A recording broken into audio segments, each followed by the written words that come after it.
नमस्ते. जय श्री कृष्ण. दंडवत प्रणाम.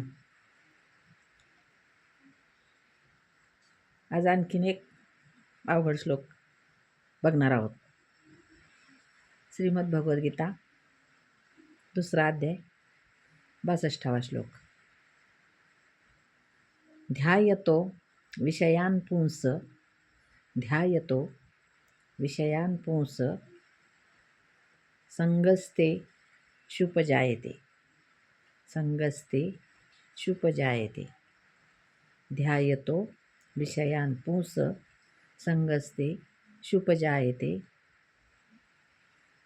संगात संजायते कामम संगात संजायते कामम संगात संजायते कामम.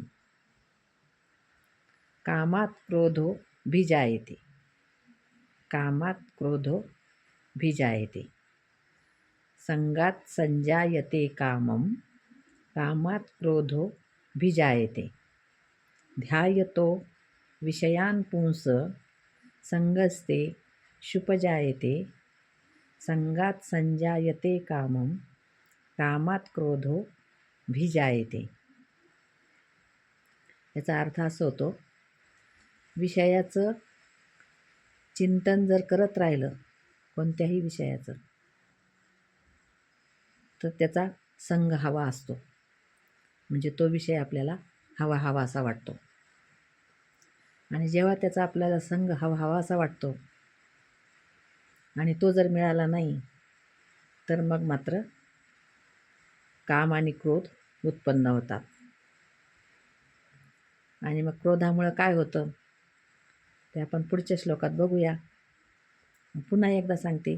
ध्यायतो विषयान् पुंस संगस्ते शुपजायते.